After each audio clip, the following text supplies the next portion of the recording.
Meus irmãos, hoje nós iniciaremos uma série de estudos que eu já estava há algum tempo anunciando a todos vocês. Eu particularmente gosto de fazer séries de estudos, ou nós estudarmos livros da Bíblia. Não tenho nada contra quem gosta de fazer sermões cada domingo um diferente, mas eu gosto de trabalhar alguns assuntos e alguns livros da Bíblia. No meu entendimento, é interessante quando nós expandimos determinadas questões. Então, hoje, meus irmãos, eu gostaria que nós iniciássemos, então, introduzindo um estudo que, do fundo do meu coração, eu espero que possa lhe dar paz, tranquilidade, mas que te ajude a entender melhor quais são os fundamentos da salvação. Uma visão bíblica da doutrina da salvação. Há algum tempo eu já estava dizendo a todos vocês da importância de nós entendermos o porquê que nós fomos salvos. O porquê que Cristo deu a sua vida na cruz por nós. O que isso significa para cada um de nós. E o que é a salvação em Cristo. De que maneira isso reverbera nas nossas vidas. Qual foi a obra de Cristo, a aplicação da salvação, os benefícios da salvação e por aí vai. Eu já quero adiantar a vocês que nós faremos alguns desses estudos e eu vou listar para vocês quais são os pontos que nós trataremos nessa série, que não tem data para terminar. Mas eu já adianto a vocês o seguinte: não é o meu interesse desvendar alguns mistérios e algumas visões teológicas que há séculos têm sido debatidas. O meu interesse não é criar animosidade, nem mesmo como certa vez a gente estudou no seminário, sobre o que vem primeiro, a fé ou o arrependimento. Não é o nosso interesse perguntar sobre isso. Mas é dar uma visão bíblica sobre a doutrina da salvação. Porque, infelizmente, muitas pessoas não entendem quais são os benefícios que nós temos e qual foi a obra de Cristo. Porque a salvação não é algo simples. Não é algo que nós precisamos ou devemos, de alguma forma, menosprezar simplesmente porque Jesus subiu à cruz, derramou o seu sangue por nós, e quando você aceita Cristo como Salvador, você é salvo e ponto final. Não, nós precisamos entender o valor da nossa salvação. Então, chegou-se, o dia de nós podermos introduzir esse assunto, e nos domingos à noite, daqui para frente, e eu vou intercalar com alguns estudos que nós já vimos feito, porque eu faço dessa maneira, para não ficar maçante, eu faço uma parte do estudo, como nós fizemos até o mês de março, sobre o sofrimento como desenvolvimento do caráter cristão. Nós paramos por um tempo. Depois veio o mês de missões, o mês de famílias, e agora nós estamos aqui tratando sobre os fundamentos da nossa salvação. Abre sua Bíblia para João capítulo 3, verso 16. Espero do fundo do meu coração que é um versículo que você saiba de cor. Mas João capítulo 3, verso 16, e eu te convido a se colocar em pé se você pode. Não sinta-se constrangido se não puder ficar em pé. Mas João capítulo 3, verso de número 16. A palavra de Deus, meus irmãos, vai nos dizer: porque Deus amou ao mundo de tal maneira que deu o seu Filho unigênito, para que todo aquele que nele crer não pereça, mas tenha a vida eterna. Vamos orar. Eterno Deus, nós queremos render graças ao Senhor por sua bondade, render graças ao Senhor pela importância do estudo que nós estamos iniciando essa noite. Como igreja, nós temos estudado na escola dominical por algum tempo sobre os atributos de Deus, sobre o que é teologia. E agora, Senhor Deus, nós estudaremos sobre a doutrina da salvação. A obra de Cristo na cruz, a obra redentora de Cristo. Eu oro, Senhor, que usa-me como instrumento da Tua vontade, como instrumento do Senhor, a fim de transmitir com integridade a Tua palavra, mas que os nossos corações estejam abertos a compreender o que é a Tua salvação, quais são as minúcias relacionadas à salvação em Cristo Jesus. Então agradeço pela oportunidade, por aqueles que estão conosco hoje, aqueles que nos assistirão posteriormente. Eu quero render graças ao Senhor em nome de Jesus. Amém. Pode se assentar. Meus irmãos, então hoje, assim como eu lhes falei, eu quero dar um panorama geral do que vai ser esse estudo. Eu reitero que o meu interesse não é discutir sobre visões teológicas. A doutrina da salvação, por vezes, ela é muito mal compreendida, não pelas questões das situações que hoje, por vezes, são desagregadoras. Infelizmente, meus irmãos, a palavra de Deus ela é muito clara, aonde diz que o autor da nossa salvação é Deus. Só que aqui na Terra, infelizmente, muitas pessoas acabam, por conta de visões teológicas, separando-se dos irmãos em Cristo, nos quais, na verdade, nós estaremos todos juntos na eternidade. Isso é uma coisa importante. É muito importante que nós entendamos que existem situações que há muito tempo são discutidas. E que talvez numa conversa ou no estudo nós não vamos conseguir desenvolver ou desenrolar. Recentemente, almoçando Davi, eu e o Eduardo, quando nós estávamos limpando ali a casa do Lauro Tamires, nós conversamos exatamente sobre essas questões, como infelizmente algumas práticas são desagregadoras.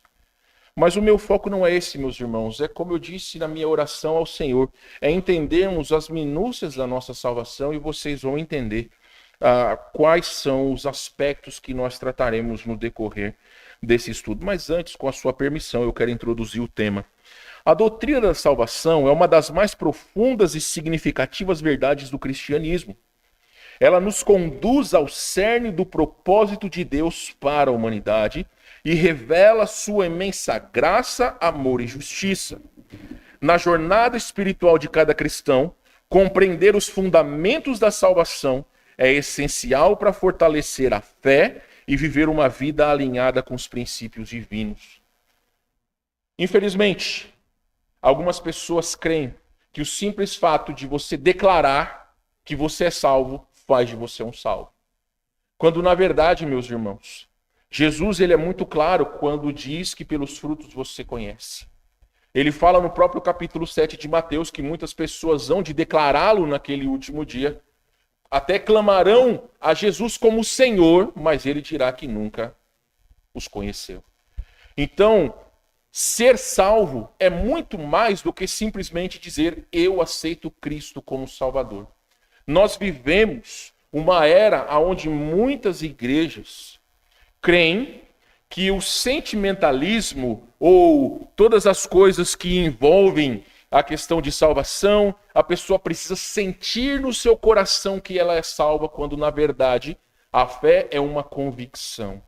Então, quando a pessoa ela compreende a sua necessidade de Jesus, aquilo é muito mais do que simplesmente dizer eu recebo Cristo como Salvador. Porque Paulo vai dizer aos Coríntios que se alguém está em Cristo é uma nova criatura. Então, se não houve transformação, não houve salvação. Não é porque você está dentro da igreja ou porque você nasceu num lar cristão que você é um salvo em Jesus Cristo. Mas quando nós compreendemos a complexidade do que Jesus fez por nós e aquilo que nós éramos e aquilo que agora nós somos, faz com que a nossa visão sobre a obra de Cristo ela seja muito maior. E assim como eu lhes disse, o maior interesse nosso é fortalecer a nossa fé e viver uma vida alinhada com os princípios divinos.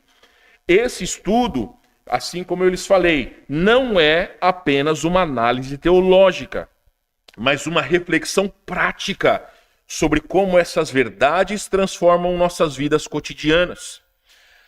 Eu quero convidar todos vocês que abram o seu coração, abram a sua mente, para que a palavra de Deus possa penetrar no nosso coração. Eu reitero, você tem todo o direito de discordar de alguma situação que nós falarmos, quando tratarmos sobre algumas questões específicas, mas o meu interesse é fazer com que, principalmente os leigos, aqueles que nunca estudaram a palavra de Deus, entendam as questões principais que são os fundamentos da nossa fé. Então, entendam, meus irmãos, que os fundamentos da salvação possam fortalecer a nossa fé e renovar o nosso compromisso com o Senhor. Então, para começar essa noite, e eu reitero, eu falarei quais são os temas, explicarei pouco sobre eles, porque nós adentraremos mês a mês, ou dia a dia sobre cada um deles, tá certo?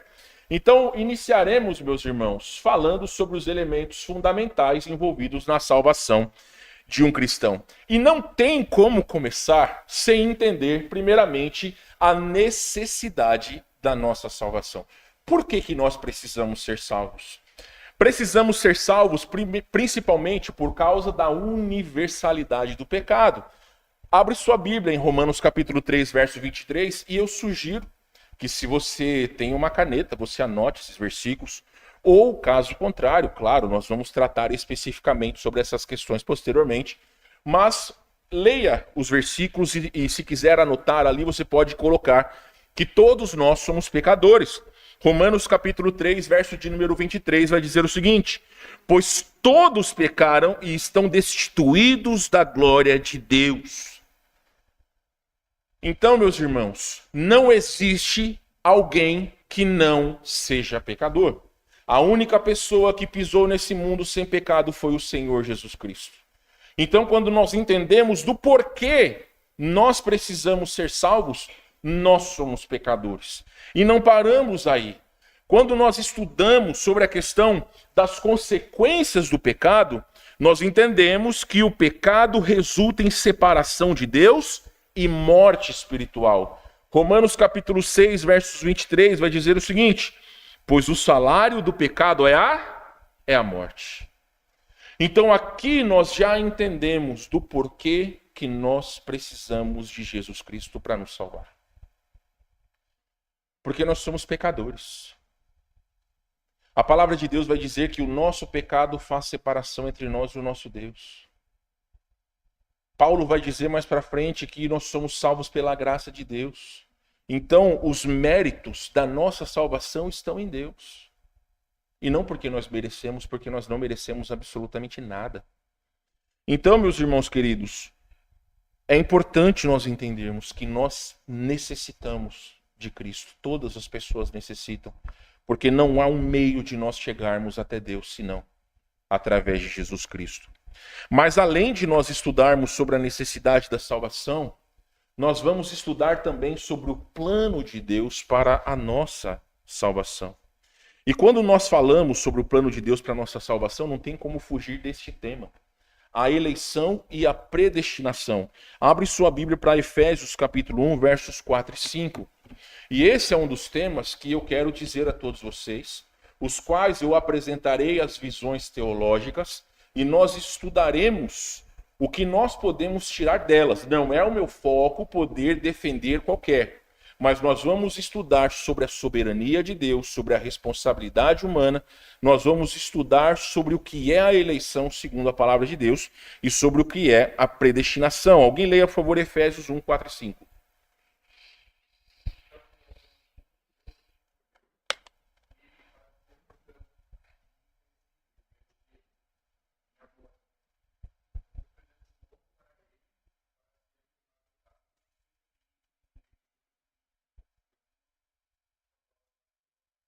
Então, meus irmãos, algumas coisas aqui elas são muito claras. Paulo está dizendo que há uma eleição segundo o desejo de Deus. Ele fala no verso de número 4 que Deus nos escolheu nele antes da fundação do mundo. E fala no verso 5 que nos predestinou para ele. Então, o foco, meus irmãos, quando estudarmos sobre isso, é entendermos que Deus, em sua soberania, escolheu salvar aqueles que de alguma forma ele sabia que seriam salvos. Eu quero deixar claro para vocês que no meu entendimento, nós chegaremos diante de Deus e Deus vai dizer a todos nós que nós entendemos errado. Que hoje em dia existem tantas dificuldades para entender sobre isso e por vezes existe uma definição ou pelo menos uma defesa tão apaixonada sobre visões teológicas que nós esquecemos muitas vezes de ficar com a palavra de Deus. Meus irmãos, o que há de mais importante para nós é entendermos o seguinte: Jesus Cristo, ele morreu para nos salvar. Isso a Bíblia nos fala, nos fala? A Bíblia fala que Deus escolheu, não fala? Mas também a Bíblia diz para que todo aquele que nele crê não pereça, mas tenha vida eterna. Então não há necessidade de nós ficarmos batendo cabeça sobre algumas coisas. Quando nós falarmos sobre isso, nós entenderemos sobre as questões práticas da eleição e da predestinação. Quando também nós falarmos sobre a aliança da graça, eu quero lhes explicar que desde a queda de Adão, Deus revelou seu plano de redenção através de promessas, alianças, culminando na nova aliança em Cristo. Vá comigo, por favor, para Gênesis capítulo 3. Acabei não colocando a referência ali, vocês me desculpem. Mas Gênesis capítulo 3, quando nós estudamos sobre a queda do homem, já estava definido desde o Jardim do Éden que haveria um plano de redenção de Deus para a humanidade caída. Gênesis capítulo de número 3. A palavra de Deus vai dizer aqui, no verso de número...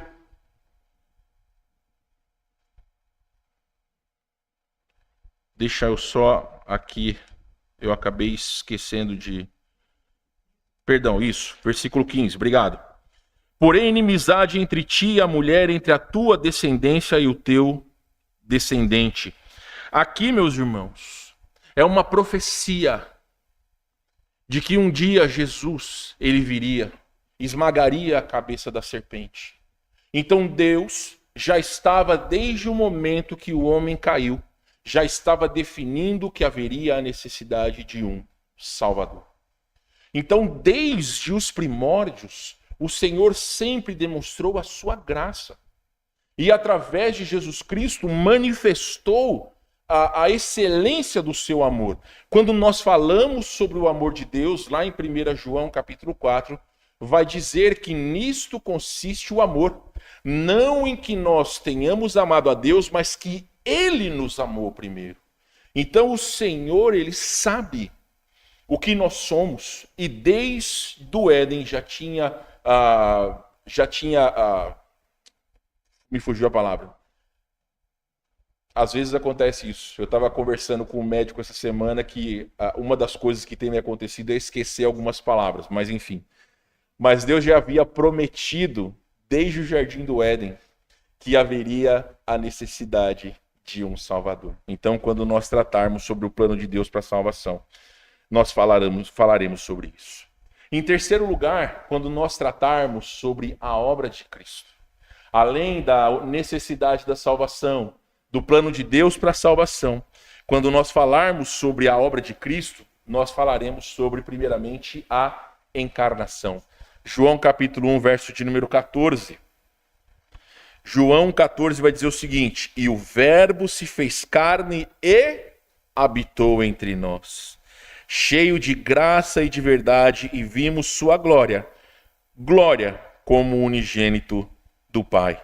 Então Jesus Cristo, o Filho de Deus, tornou-se homem. O verbo se fez carne. Uma passagem que demonstra especificamente sobre essa verdade é Filipenses capítulo 2. Os versículos primeiros fala exatamente sobre isso, que Jesus veio a esse mundo, veio em forma de servo. E esta encarnação de Jesus fez com que ele fosse homem, mas também fosse Deus.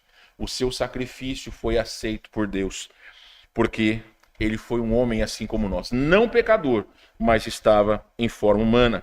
Quando nós estudarmos também sobre a obra de Cristo, falaremos sobre a vida perfeita de Jesus.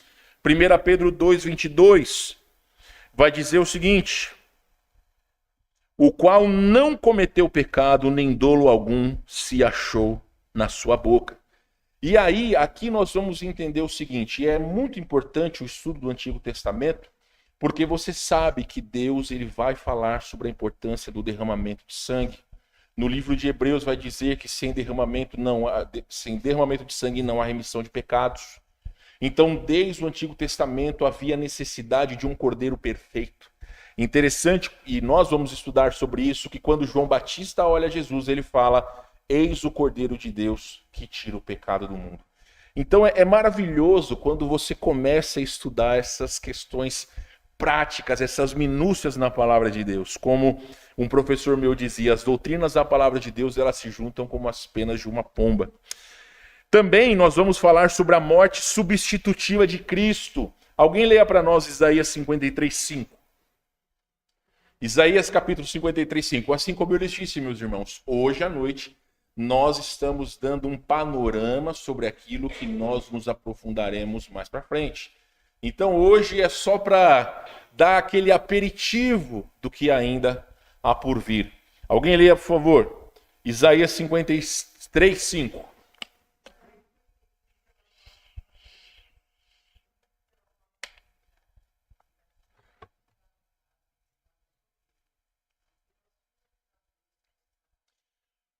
O que é a morte substitutiva?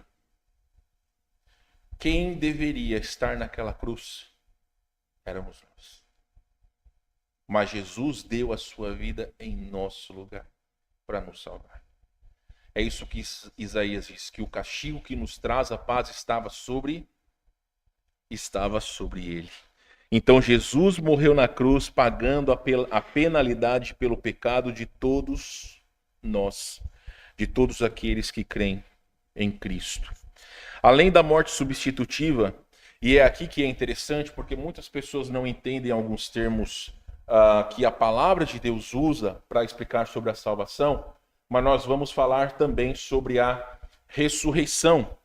Vamos falar aqui em 1 Coríntios capítulo 15, verso de número 20, eu posso ler.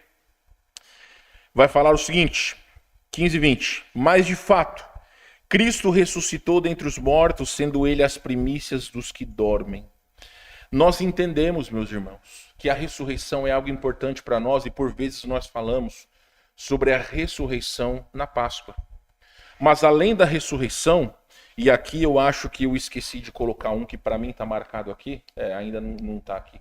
Antes de falar sobre a aplicação da salvação, a propiciação, 2 Coríntios 5,19. A propiciação, Romanos 3,25, pode abrir sua Bíblia lá. Me perdoem porque não está marcado aqui, mas a propiciação você pode abrir lá. Propiciação, a morte de Cristo satisfez a ira de Deus contra o pecado, tornando Deus propício aos pecadores. Ou seja, Romanos 3,25 vai falar o seguinte: a quem Deus propôs no seu sangue como propiciação, mediante a fé, para manifestar a sua justiça, por ter Deus, na sua tolerância, deixado impunes os pecados anteriormente cometidos. E sabe, meus irmãos, um dos interesses quando nós começamos a estudar, ou pelo menos quando me veio o desejo de estudarmos sobre a salvação, é que por vezes temas como esse, pessoas simplesmente passam desapercebidas. Se eu lhe perguntar hoje o que é propiciação, por vezes pessoas não sabem. E é importante que nós saibamos quando nós lemos a Bíblia. Então, propiciação é simplesmente o fato de que Deus, ou pelo menos a morte de Cristo, satisfez a ira de Deus contra o pecado. Quando Cristo tomou o nosso lugar na cruz, nós entendemos que Deus, quando uma pessoa entrega o seu coração a Jesus, ao olhar para aquela pessoa, ela deixa de vê-la como pecadora e vê a obra de Cristo em seu lugar. Também a reconciliação, 2 Coríntios 5,19, também peço perdão porque não está anotado ali. Pode abrir sua Bíblia lá, 2 Coríntios 5,19. A palavra de Deus vai dizer o seguinte: a saber que Deus estava em Cristo reconciliando consigo o mundo, não imputando aos homens as suas transgressões, e nos confiou a palavra da reconciliação. Então a obra de Cristo, ou pelo menos a obra de Cristo em relação à salvação, significa que através de Cristo, Deus reconciliou consigo o mundo, restaurando a paz entre Deus e a humanidade. Essa é a reconciliação, o ministério da reconciliação que Paulo fala aqui em 2 Coríntios 5,19. Então, meus irmãos, além da necessidade da salvação, o plano de Deus para a salvação, a obra de Cristo, nós também falaremos sobre a aplicação da salvação. E nesse tema falaremos sobre a graça de Deus. Efésios 2, 8 e 9, eu espero que você saiba de cor. Alguém pode dizer, alguém pode falar de cor Efésios 2, 8 e 9?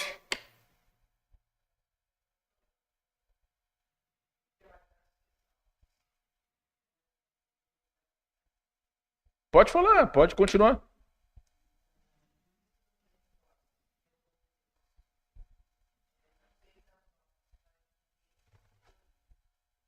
Esse é um dos versículos mais importantes para serem decorados, porque ainda hoje você encontra muitas pessoas de muitas denominações que creem que a salvação é por meritocracia, ou seja, pelos esforços humanos. Existem religiões que dizem que pelas boas obras você pode ser salvo. Existem religiões que dizem que pelo serviço a determinada religião você pode ser salvo. Existem religiões que dizem que se você seguir o líder espiritual, você pode ser salvo. A Bíblia diz que nós somos salvos pela graça de Deus. Isso não vem do mérito humano, vem de Deus, não de obras para que ninguém se glorie. Então, isso é a graça de Deus. A salvação é um dom gratuito de Deus, não merecido pelo ser humano. Também, além da graça, nós trataremos sobre a fé. O irmão Davi leu hoje Atos 16. Às vezes, quando eu faço ali a leitura bíblica, eu não gosto de tirar o contexto da leitura, mesmo que seja extenso. Por esse motivo que o irmão Davi leu todo o capítulo 16. Mas o capítulo 16, verso 31, vai dizer o seguinte: crê no Senhor Jesus e serás salvo, tu e tua casa. Então, quando nós falarmos sobre a fé, nós entenderemos que a salvação é recebida pela fé em Jesus Cristo. Além da graça e da fé na aplicação da salvação, nós falaremos sobre o arrependimento. Atos 3,19. Pega a sua Bíblia, vai para lá, por favor. Atos, capítulo 3, versos 19. Arrependei-vos, pois, e convertei-vos para serem cancelados os vossos pecados. O que é arrependimento, meus irmãos? O que é arrependimento? Uma explicação simplista. É uma mudança de atitude. É uma mudança em 180 graus. Vamos lembrar da época de escola? 360 graus é uma volta completa. 180 graus, você está indo por uma direção, você volta. Então, alguém que se arrepende é alguém que estava indo para o inferno, mas quando coloca a sua fé em Jesus Cristo, vai-se para Deus. Tem a sua vida transformada por Jesus. Então, é isso que também nós estudaremos. Depois de falarmos sobre a aplicação da salvação, nós entenderemos sobre os benefícios da salvação. E quais são os benefícios da salvação? Nós já estudamos sobre isso há 3 anos atrás. Estudamos sobre a justificação. Romanos capítulo 3, verso 24, vai dizer o seguinte: sendo justificados gratuitamente, por sua graça, mediante a redenção que há em Cristo Jesus. Me lembro, meus irmãos, que quando nós estávamos estudando sobre isso, nós fizemos uma série de 4 mensagens sobre o que era a justificação pela fé, quando nós estávamos estudando sobre o livro de Gálatas. Essa foi a base principal do ensino do apóstolo Paulo aos Gálatas. Que eles não foram salvos porque estavam seguindo a lei de Moisés. Eles foram salvos porque colocaram a sua fé em Jesus Cristo. Também Paulo ele discorre muito sobre essa questão com os romanos. E ele diz especificamente, como no verso que nós lemos, somos justificados ou declarados justos gratuitamente. Ninguém tem que pagar absolutamente nada. A salvação ela não pode ser comprada, ela não pode ser ganha. Nós somos declarados justos porque Jesus deu a sua vida para nos salvar. Além disso, meus irmãos, além da justificação, nós também temos a adoção. A adoção, João 3:1, vai dizer o seguinte: vede que grande amor nos tem dado o Pai, a ponto de sermos chamados filhos de Deus. E de fato, somos filhos de Deus. Por essa razão, o mundo não nos conhece, porquanto não conheceu a Ele mesmo. Paulo aos Romanos vai dizer no capítulo 8 que nós temos o privilégio de chamar Deus de nosso Pai. Então nós fomos adotados, não por merecimento, mas pelo amor de Deus. Dentro ainda dos benefícios da salvação, nós temos a regeneração.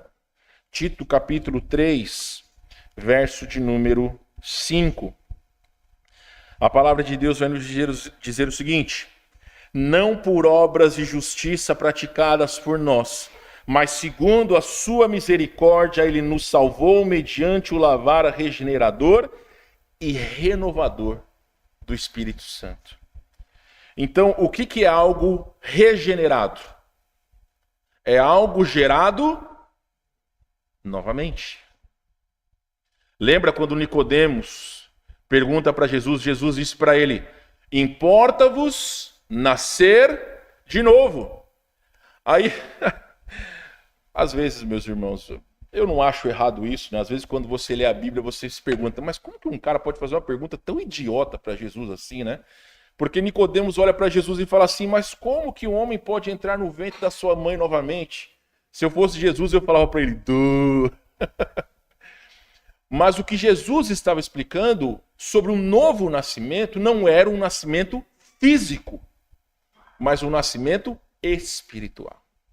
Porque quando o homem pecou, ele perdeu a sua comunhão com Deus. Então nós estamos desligados da nossa comunhão com Deus e Cristo é o mediador que nos liga novamente à comunhão com o nosso Deus.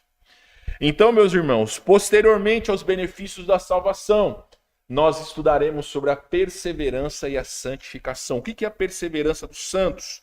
Filipenses 1,6, aquele que começou boa obra em vós, há de completá-la até o dia de Cristo Jesus. A perseverança dos santos, aqueles que são verdadeiramente salvos, perseverarão até o fim. Por que nós cremos que a salvação não pode ser perdida? Porque ela não foi ganha por nós. Ela foi dada por Jesus Cristo, mas não foi ganha por nós. Então você não pode perder algo que não foi conquistado por você. Isso que nós entendemos sobre a perseverança dos santos. E sobre a santificação, abre sua Bíblia lá. 1 Tessalonicenses capítulo 4, verso 3. Vamos lá.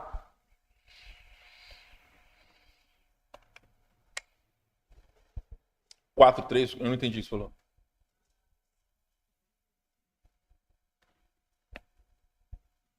Continue entendendo.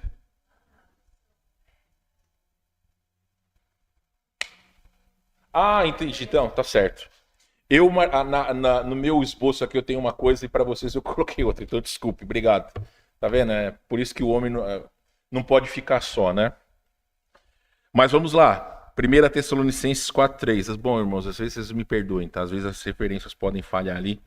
Acabei anotando errado, mas obrigado, esposa, eu anoto isso certo. Bom, a gente vai estudar, mas vamos estudar com mais afinco essas questões, então falaremos mais sobre isso posteriormente. Alguém leia 1 Tessalonicenses 4:3.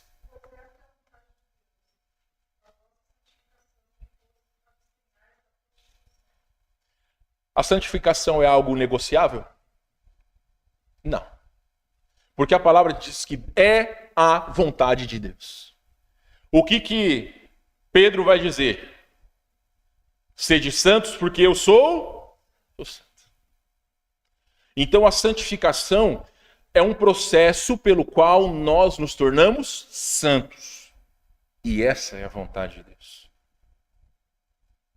A santificação é um processo de limpeza, um processo de purificação. E finalmente, meus irmãos, aí você pode dizer, ufa, nós falaremos sobre a glorificação. A esperança futura. Romanos capítulo 8, versos 29 e 30.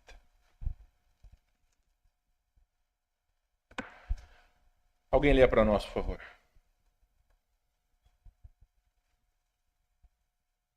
Pode ler, gente. Romanos 8, 29 e 30.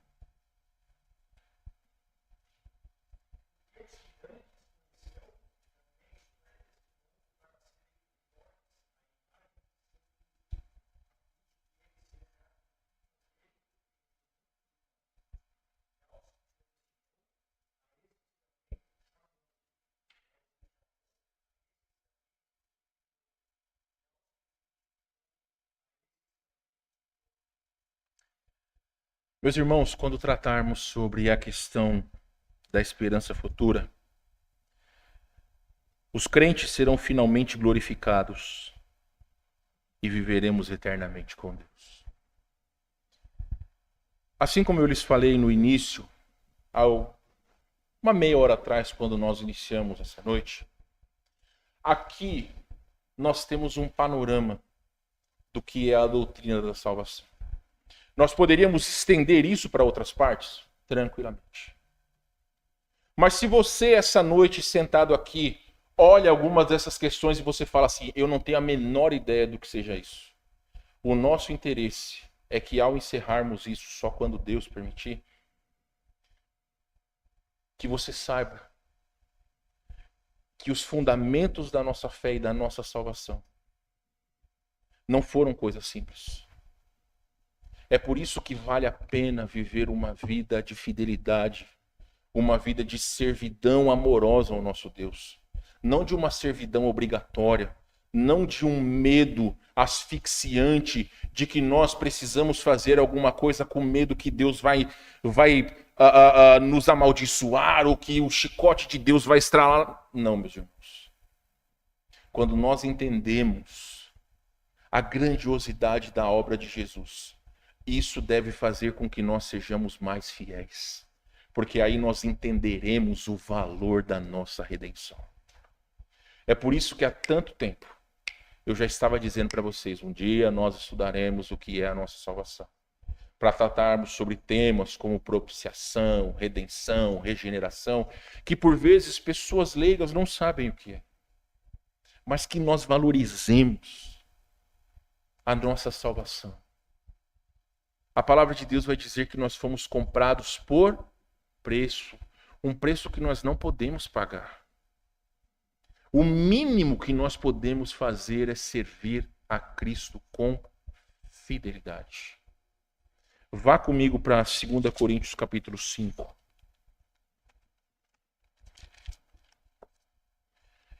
E ali nós encerraremos essa noite, assim como eu lhes disse, nós tivemos um panorama hoje. Semana que vem o irmão Nelson vai trazer o estudo da palavra de Deus. Mas Deus nos dando vigor e vida, estaremos aqui no primeiro domingo do mês de julho para continuarmos a tratar sobre essas situações. Note, meus irmãos, verso de número 11 de 2 Coríntios capítulo 5. E assim, conhecendo o temor do Senhor, persuadimos os homens e somos cabalmente conhecidos por Deus. E espero que também a vossa consciência nos reconheça. Não nos recomendamos novamente a vós outros, pelo contrário, damos-vos ensejo de vos gloriardes por vossa causa, para que tenhais o que responder aos que se gloriam na aparência e não no coração. Porque se enlouquecemos é para Deus, e se conservarmos o juízo é para vós outros. Pois o amor de Cristo nos constrange, julgando nós isto: um morreu por todos, logo todos morreram. Preste atenção no verso 15. E ele morreu por todos, para que os que vivem não vivam mais para si mesmos, mas para aquele que por eles morreu e ressuscitou. O que é importante entender, cada um de nós, Paulo estava deixando claro àqueles irmãos a importância de que não era o que os outros pensavam sobre ele ou sobre aqueles irmãos, mas de que forma a sua fé influenciava a sua vida. Por isso que ele deixa claro que quando ele fala que a morte de Cristo nos constrange, isso deve fazer com que nós, de alguma forma, possamos nos envergonhar daquilo que Cristo fez por nós e de que forma que isso influencia as nossas vidas. Eu quero dizer para todos vocês, meus irmãos, o nosso cristianismo de hoje é anos-luz daquilo que era no passado. Mas não é por isso que nós temos que nos contentar com a mediocridade. Nós precisamos ir além. Por quê? Paulo respondeu isso. Ele morreu por todos, para os que vivem não vivam mais para si mesmos, mas para aquele que por eles morreu e ressuscitou. Entendam de uma vez por todas, a sua vida, se você recebeu Cristo como Salvador, não pertence a você. A sua vida pertence a Jesus. E tal como um senso de pertencimento às nossas vontades, elas devem ser colocadas diariamente aos pés do Senhor. Se nós não temos feito isso, nós não estamos entendendo o valor da nossa redenção. Existem algumas pessoas que creem que foram salvas simplesmente para para escaparem do inferno. Essa não é a compreensão correta. Nós fomos salvos para servir. Então esse estudo precisa trazer a cada um de nós a reflexão de que maneira nós estamos servindo a Deus. A vontade de Deus não é você chegar nessa igreja, sentar nesses bancos e não fazer absolutamente nada.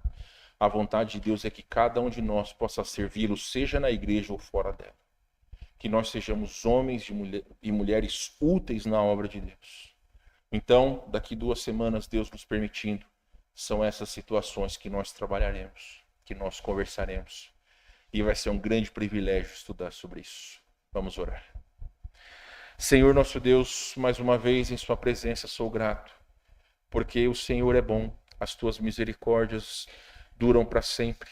E eu oro que o Senhor, mediante o Santo Espírito, nos encoraje a viver uma vida digna do Senhor. Não por constrangimento, mas porque nós amamos ao Senhor. Que nós entendamos que cada um desses pontos, cada uma dessas situações, são realmente o fundamento da nossa salvação. E nós precisamos abrir os nossos corações e mentes para entender o preço que foi pago e tudo que engloba a nossa redenção.